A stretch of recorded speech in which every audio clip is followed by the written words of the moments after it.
화요일 우리 시장은 장 시작 전 미국에서 캐나다와 멕시코에 대한 관세 부과를 1개월 유예한다는 발표가 나옴에 따라서 강세로 출발, 장중에는 큰 폭의 상승세가 나오기도 했습니다. 하지만 오후 들어서 미국이 중국에 대해서는 예정대로 중국 상품의 10% 추가 관세를 발효를 확정을 지었습니다. 이에 대한 대응 조치로 중국에서는 10일부터 미국산 일부 수입품에 15% 보복 관세를 매기겠다고 발표를 한 것이죠. 블룸버그에서는 세계 거대 경제국 간의 무역 전쟁이 다시 촉발된다는 우려심을 피력을 했습니다. 물론 캐나다와 멕시코의 케이스처럼 협상을 통해서 조율될 가능성도 있기는 합니다. 어쨌든 트럼프의 관세 정책이 시장을 좌우하고 있는 상황이라고 볼 수 있겠습니다. 이러한 시장 분위기에 편성을 해서 셀트리온도 장중에 큰 폭 상승이 나왔습니다만 결국은 플러스 0.8% 상승으로 마감이 되고 말았습니다. 제약 역시 오후장 들어서 상승폭을 일부 반납을 하고 말았습니다. 양봉의 모습이긴 하지만 위에 꼬리가 길게 단 상태입니다. 거래량 증가는 셀트리온은 별로 없는 상황입니다. 자사주는 오늘 1246주를 매수를 했고요. 남아있는 것은 약 20만 2천주 정도가 됩니다. 외국인들은 59억의 매수, 기관들이 15억의 매도를 보이고 있습니다. 셀트리온의 수급은 외국인들과 특히 기관 투자가들은 연휴 이후 연 3일 동안 매도를 보이는데요. 오늘은 그나마 매도 규모가 줄어들었다는 측면에서 위안을 받을 수밖에 없는 것이고요.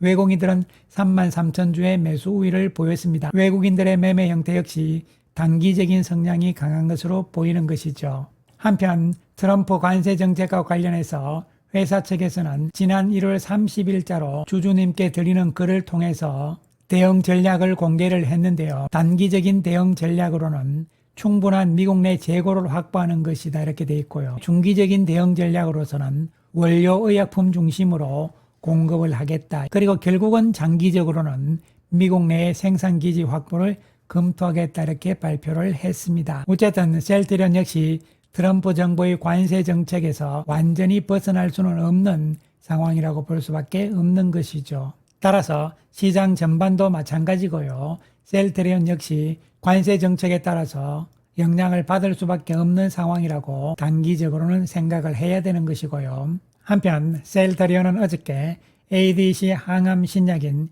CTP70에 대한 일상 임상을 미국에 신청을 했다는 발표를 했습니다. 인체 임상 절차에 첫 발을 내디딘 것이고 CTP70은 고형암을 대상으로 하는 ADC 신약이고요. 우수하고 안정성도 확보된 플랫폼 기술을 이용한다 이렇게 이야기를 했습니다. 또한 회사 측의 설명은요. CTP70은 비소세포 폐암, 대장암, 위암 등 다양한 고형암을 대상으로 개발 중인 ADC 항암 치료제고요. 특히 CMET, 세포 성장 인자 수용체를 표적으로 하는 항암제이기도 합니다.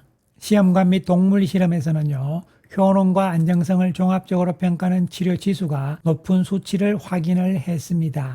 같은 기존 치료제 중 가장 뛰어난 경쟁력을 갖춘 베스트 인 클래스 신약으로 기대를 하고 있다 이렇게 이야기를 했습니다. 또한 시험관 등 동물 실험 전임상 단계에서 효능평가 시험을 거쳤는데요.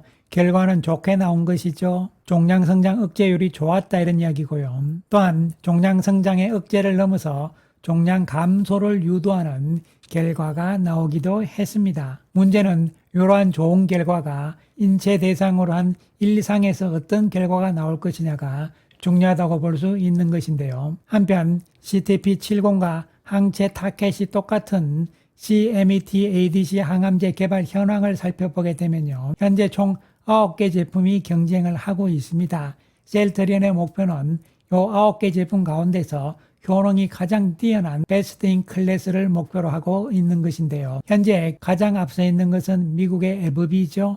3상에 들어가 있고 신약 허가 신청은 작년 9월 달에 이미 FDA에 해놓은 상태입니다.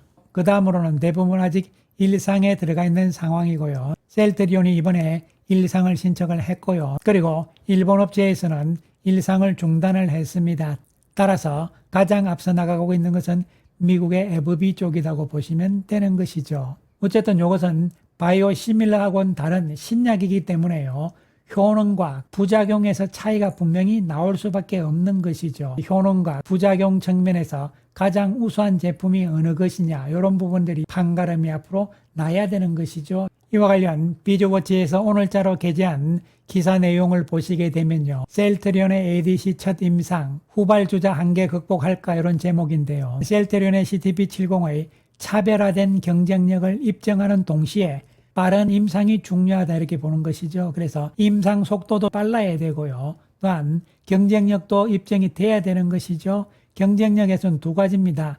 효능과 안전성이라고 보시면 되는 것이죠. 실제 임상에서는 비임상에서 우수한 효과와 안정성이 나왔다 하더라도 다른 결과가 나오는 경우도 많습니다. 그렇기 때문에 임상 일상을 지켜봐야 되는 것이고요.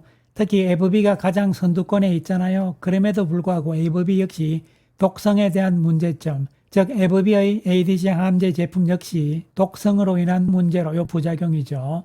저용량으로 투여할 수밖에 없는 한계점이 있다, 이렇게 나왔습니다. 그렇기 때문에 이 부분을 셀트리온이 이를 극복할 수 있다면 새로운 기회를 잡을 수 있을 것이다, 이렇게 이야기를 했습니다. 따라서 바이오시밀러와는 달리 신약은요, 말 그대로 신약이기 때문에 가장 중요한 것은 효능과 안정성이라고 보시면 되고, 이를 입증하는 임상이 빨리 나오는 것도 그 다음으로 중요한 요소라고 보시면 되는 것이죠. 이러한 측면을 우리는 염두에 두면서요, 셀트리온의 GTP70의 임상 과정을 주목하자, 이렇게 말씀을 드리겠습니다. 그래서 첫 주자인 CTP70의 임상, 그 다음으로 ADC 쪽에서는 올해 CTP71 그리고 CTP73이 일상에 들어갈 예정이잖아요. ADC 쪽의 신약은요, 똑같은 플랫폼을 이용을 하기 때문에요, 첫 임상에 들어가는 CTP70의 임상 결과가 그래서 더욱더 중요하다고 볼 수 있는 것이죠. 그리고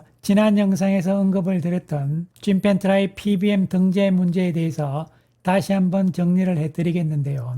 2위 업체인 익스프레스 스크립트 쪽에서는 24년 작년과 동일합니다. 그래서 올해 역시 인플렉트라와 짐펜트라가 선호 처방 의약품에 등재가 됐습니다. 특히 우리가 용어를 잘 봐야 되는데요. 포뮬러리란 요것이 바로 처방의약품들을 모아놓은 처방집이 되는 것이고요. 앞에는 익스프레스 스크립트에서는 프리포드라는 용어를 붙여가지고 선호 처방의약품 목록 내지는 선호의약품 처방집, 이렇게 이야기를 하는 것이고요. 그리고 3위 업체인 옵텀 RX, 이쪽에서 우리가 프리미엄 스탠다드 포뮬러리라는 용어가 들어가는 것이 처방집이라고 말씀을 드렸잖아요. 여기에는 짐펜트라가 없다, 이렇게 말씀을 드렸는데요. 이와 관련해서 헷갈릴 수밖에 없는 것이 뭐냐면요, 옵텀 RX의 홈페이지에 가보시면요, 포뮬러리 드럭 리스트 해가지고 처방집에 의약품 리스트들이 있는데요. 종류가 여러 가지입니다. 25년 1월 1일자로 업데이트된 내용에 두 가지가 크게 있는데요. 포뮬러리 북렌, 이것이 중요한 것이죠. 처방집이 되는 것인데 세 개의 종류가 있는데 이 세 군데 다 짐펜트라가 안 보인다, 없다는 이야기고요. 그 다음에 그 밑에 있는 UM 드럭 리스트인데요. 요 UM은 뭐냐면 유틸라이제이션 매니지먼트니까요, 활용, 이용, 관리 의약품 목록이라고 보시면 되죠. 프라이얼 오셔라이제이션 세 개가 있는데요. 요 가운데서 셀렉트 쪽에 짐펜트라는 포함이 되어 있습니다. 프리미엄과 프리미엄 밸류 중에는 없다는 이야기죠. 그런데 여기 나오는 UM 드랙 리스트에 프라이얼 오셔라이제이션의 셀렉트에 들어가는 것보다는 포뮬러리에 들어가는 것이 좋은 것이고, 또한 요 세 개 목록에 들어가야만 선호의약품으로 처방집에 등재가 됐다, 이렇게 이야기를 하는 것이죠. 그리고 또 한 가지 헷갈릴 수 있는 것이 옵텀 RX에서는요, 스페셜티 파머시 드럭 리스트가 있습니다. 이것은 스페셜티 약국, 즉 전문 약국이 뭐냐면은 옵텀 스페셜티 파머시입니다. 이 전문 약국에 있는 드럭 리스트라는 이야기가 되는 것이죠. 그러니까 이것은 약국이잖아요. 전문 약국이기 때문에 거의 모든 제품들이 리스트에 있다고 보시면 되는 것이죠. 즉 약국에 약이 없으면 안 되잖아요. 다른 PBM 쪽도 마찬가지예요. CV에서 스페셜티 파머시. 그래서 스페셜티 파머시는요, 의사의 처방전이 있어야만 되는 전문 의약품을 파는 약국, 그 약국에서 가지고 있는 약품의 리스트다, 이렇게 보시면 되는 것이죠. 그렇기 때문에 선호 목록 내지는 선호의약품 처방집 포뮬러리하고는 다른 개념이라고 보셔야 되는 것이죠. 그래서 결론적으로 어쨌든 현재 옵텀 RX 쪽에서는요. 25년 업데이트 내용 가운데서 진펜트라가 보이지 않는다는 것이죠. 이와 관련해서 회사 측에서는 분명한 입장 표명을 해야 될 것으로 보입니다. 즉 현재 옵텀 RX와 진펜트라의 등재와 관련된 협상을 진행 중일 수도 있거든요. 협상 중인 상태이기 때문에 25년 1월달 리스트에는 빠져 있는 것이지만 협상이 완료가 되게 되면 2월달이든 3월달이든 4월달이든 언제든지 등재가 될 수가 있거든요. 또한 단순한 PBM 등재 협상인지 옵텀 RX의 자체 상표와 관련된 협상도 포함이 되어 있는 것인지 이런 부분에 대해서 회사 측에서는 주주들에게 알려줄 필요성은 분명히 있다고 봅니다. 회사 측의 발표를 기다려볼 수밖에 없는 것이고요. 그런데 이 부분이 왜 중요한지는 우리가 다 아는 것이잖아요.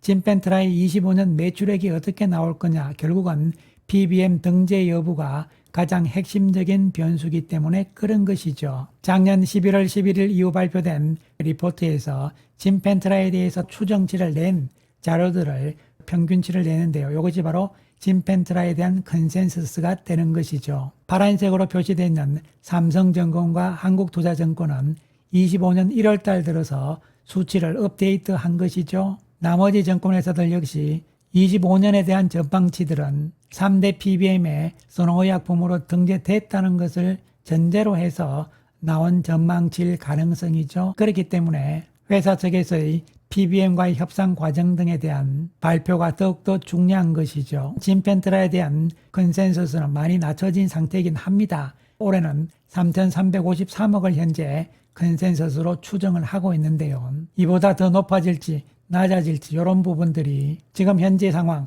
즉 회사 측의 뚜렷한 발표가 없는 상황에서는 불확실성으로 계속 남아있을 수밖에 없는 것입니다. 따라서 주가에도 긍정적인 영향을 줄지는 못하는 것이죠. 박스권 내에 갇혀있는 답답한 주가 움직임이 지속될 수밖에 없지 않을까 보이는 것이죠. 어닝 시즌을 맞이해서 회사 측에서는 4분기 실적 그리고 연간 실적 발표 이전에라도 진펜트라의 PBM 등재와 관련된 내용들을 확인해 줄 필요성은 반드시 있는 것이죠. 또한 지금은 트럼프의 관세 정책 때문에 시장이 눈치를 잔뜩 보고 있는 상황이기도 합니다. 따라서 시장과 마찬가지 셀트리온의 주가 움직임 역시 당분간은 등락을 거듭하면서 지루한 모습이 좀 더 이어질 것으로 보여집니다. 감사합니다.